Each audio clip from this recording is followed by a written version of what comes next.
terlebih besar,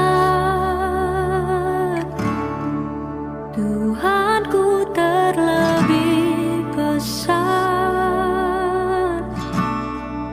Tak pernah terlambat janji-Mu ya Tuhan menolong hidupku. Oh, kuasa-Mu terlebih besar, Tuhanku terlebih besar. Tak pernah terlambat janji-Mu ya Tuhan, pulihkan hidupku.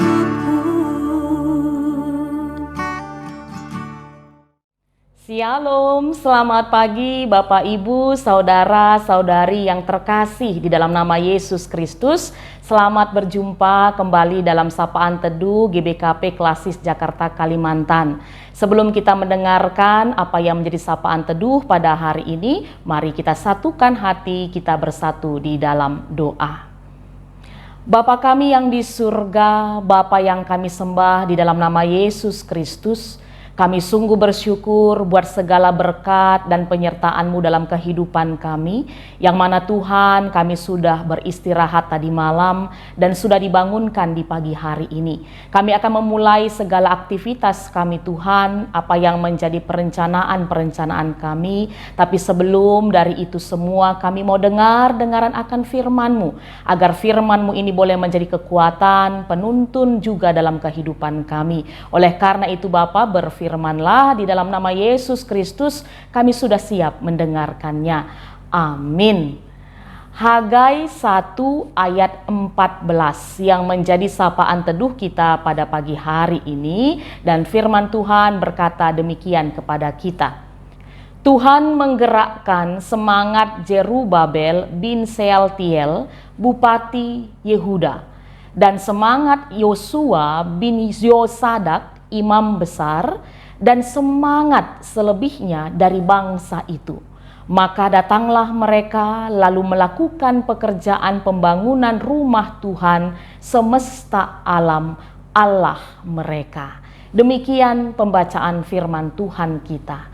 Bapak, Ibu, saudara-saudari yang terkasih, dalam kehidupan ini kita sering menjumpai orang yang ketika diajak untuk melakukan pekerjaan Tuhan, mengikuti ibadah-ibadah, sering mengatakan tidak punya waktu. Tapi ketika menyangkut tentang dirinya sendiri, kepentingan dirinya sendiri, dia punya banyak waktu. Contohnya, kalau kebaktian minggu, PJJ atau PAPA, sering sekali dia katakan bahwa dia tidak punya waktu. Tapi kalau ada kerja-kerja, pestanya orang Karo, dia selalu menjadi orang yang pertama datang dan yang paling lama pulang. Aktif dalam setiap rangkaian acara. Ada kita melihat orang yang seperti itu? Dan semoga itu tidak kita. Kenapa itu bisa terjadi, Bapak, Ibu, saudara-saudara yang terkasih? Ya, jawabannya adalah karena prioritas. Apa yang menjadi prioritas dalam kehidupan kita, itu menjadi hal yang pasti kita utamakan dalam kehidupan kita. Sesulit apapun sesuatu, tapi ketika itu menjadi prioritas kita, pasti kita bisa melakukannya. Benar tidak? Sebab prioritas itu akan menentukan apa yang kita lakukan dalam kehidupan ini. Bangsa Israel pada zaman Nabi Hagai sempat tidak lagi menjadikan pembangunan bait Allah, rumah Tuhan, menjadi prioritas mereka. Ini disebabkan karena mereka sempat mendapat tantangan pada saat itu oleh bangsa-bangsa di sekitarnya, bahkan juga dari pemimpin-pemimpin yang ada di bangsa Yehuda itu sendiri. Sehingga mereka menjadi lemas, mereka menjadi malas untuk melanjutkan pembangunan bait Allah. Mereka biarkan bait Allah itu tetap menjadi reruntuhan pada saat itu. Tapi mereka mulai sibuk membangun rumah mereka, sibuk dengan pekerjaan-pekerjaan mereka sendiri. Kalaupun banyak tantangan, itu tidak menjadi persoalan bagi mereka. Mereka terus berjuang bagaimana supaya hidup lebih baik lagi dari hari ke hari. Melihat kondisi itu, Tuhan menegur bangsanya melalui Nabi Hagai. Nabi Hagai, kalau kita lihat di ayat-ayat sebelumnya, di pasal 1 ini, bagaimana mengajak umat Tuhan pada saat itu, bangsa Yehuda, untuk mengkoreksi diri, untuk melihat apa yang terjadi dalam kehidupan mereka. Benar, mereka pada saat itu sedang berjuang untuk kehidupan mereka. Mereka bekerja keras, tapi nyatanya hasil panen mereka sangat sedikit. Pekerjaan dan usaha pun menjadi sia-sia karena tidak bisa dinikmati. Mereka punya makanan tapi tidak sampai kenyang. Mereka punya minuman tapi tidak sampai puas. Mereka punya pakaian tapi terasa masih kedinginan. Itu yang dialami oleh umat Tuhan pada saat itu. Dan Nabi Hagai mengingatkan itu terjadi karena prioritas mereka sudah salah selama ini. Mereka hanya memikirkan kehidupan mereka sendiri. Mereka sudah lupa apa seharusnya yang mereka kerjakan ketika mereka sudah sampai ke Yerusalem, yaitu membangun bait Allah. Sebab dalam konteks kehidupan bangsa Israel selaku umat Tuhan, kita sama-sama tahu bahwa bait Allah itu adalah tanda kehadiran Allah bagi kehidupan mereka. Bait Allah itu adalah tempat mereka menyembah dan mempermuliakan Allah. Bait Allah itu adalah tempat mereka bersekutu, bertumbuh bersama. Oleh karena itu, pembangunan bait Allah seharusnya sudah menjadi prioritas utama dalam kehidupan mereka. Dan akhirnya Bapak Ibu saudara-saudara yang terkasih, lewat teguran yang disampaikan Nabi Hagai ini, akhirnya baik Bupati Yehuda dan juga imam besar bangsa Yehuda dan seluruh jemaat bangsa Yehuda pada saat itu digerakkan kembali dan semangat kembali untuk melanjutkan pembangunan rumah Tuhan. Dan inilah yang menjadi teks kita di Hagai 1 ayat 14.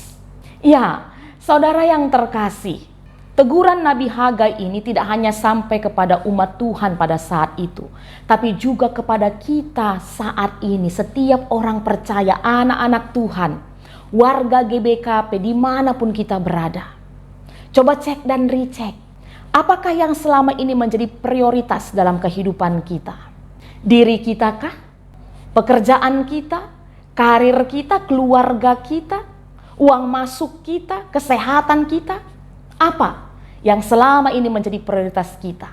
Dan hari ini kita diingatkan, mari jadikan pekerjaan Tuhan, jadikan Tuhan kita menjadi prioritas utama dalam kehidupan kita. Ketika bangsa Yehuda diingatkan bahwa pembangunan bait Allah harus menjadi prioritas mereka pada saat itu, saat ini kita juga diingatkan, mari jadikan gereja, rumah Tuhan, tanda kehadiran Tuhan dalam kehidupan kita menjadi prioritas juga dalam kehidupan kita. Baik secara fisik ataupun secara kegiatan-kegiatan lainnya dalam pertumbuhan spiritualitas setiap jemaat, setiap umat Tuhan, terkhususnya pun kita. Lihat, di hal mana yang perlu kita perbaiki, di sisi mana yang perlu kita tingkatkan, perlu kita kembangkan. Mari jemaat Tuhan, kita terbeban karena itu. Jadilah seperti Bupati Yehuda, si Jerubabel. Jadilah seperti imam besar Yehuda, Yosua bin Yozadak. Dan jadilah seperti bangsa Yehuda pada saat itu, yang digerakkan oleh Roh Tuhan. Semangat, peduli, ikut ambil bagian dalam membangun pelayanan-pelayanan di tengah-tengah rumah Tuhan, bahkan juga secara fisik rumah Tuhan itu sendiri. Tuhan yang memberkati firman-Nya dan yang menolong kita untuk mampu melakukannya. Mari kita berdoa. Bapa yang di surga, kami sungguh bersyukur untuk firman-Mu yang sudah kami dengar, yang mana kami diingatkan untuk belajar dari bangsa Yehuda yang sempat tidak menjadikan pembangunan rumah Tuhan menjadi prioritas dalam kehidupan mereka.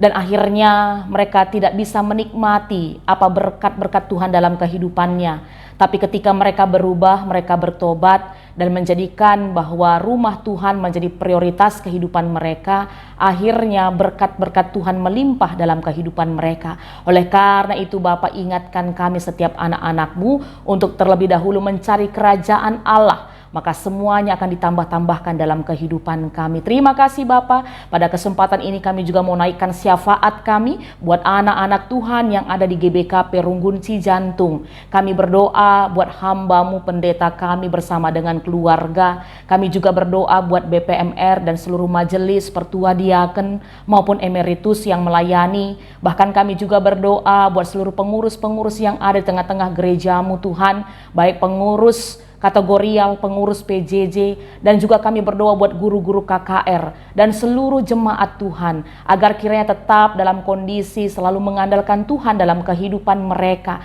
Kami percaya setiap mereka juga tetap boleh sehat, boleh tetap berbahagia dalam menjalani kehidupan ini. Dan Tuhan berkati GBKP Runggun Cijantung supaya tetap dipakai Tuhan dengan luar biasa dalam pelayanan-pelayanan yang mereka lakukan. Tetap bersatu di dalam Tuhan, bertumbuh di dalam iman, sehingga kehidupan mereka juga tetap menjadi berkat dimanapun mereka berada. Oleh karena itu Bapak, tetap lawat GBKP Runggun Cijantung, tetap diberkati untuk selalu menjadi berkat. Terima kasih Bapak, ini doa dan penyembahan kami. Kami percaya satu hari ini juga dalam setiap yang kami kerjakan, Tuhan beserta kami, Tuhan menolong dan memberkati kami. Ini doa kami Bapak yang kami panjatkan di dalam nama Yesus Kristus Tuhan kami, yang sudah mengajar kita doa Bapa kami, bersama-sama kita mengucapkannya. Bapa kami yang di sorga, dikuduskanlah namamu, datanglah kerajaan-Mu, jadilah kehendak-Mu di bumi seperti di sorga. Berikanlah kami pada hari ini makanan kami yang secukupnya, dan ampunilah kami akan kesalahan kami, seperti kami juga mengampuni orang yang bersalah kepada kami. Dan janganlah membawa kami ke dalam pencobaan, tetapi lepaskanlah kami daripada yang jahat, karena Engkaulah yang mempunyai kerajaan dan kuasa dan kemuliaan sampai selama-lamanya. Amin. Selamat pagi, selamat beraktivitas Bapak Ibu Saudara-saudari yang kami kasihi. Tuhan Yesus memberkati.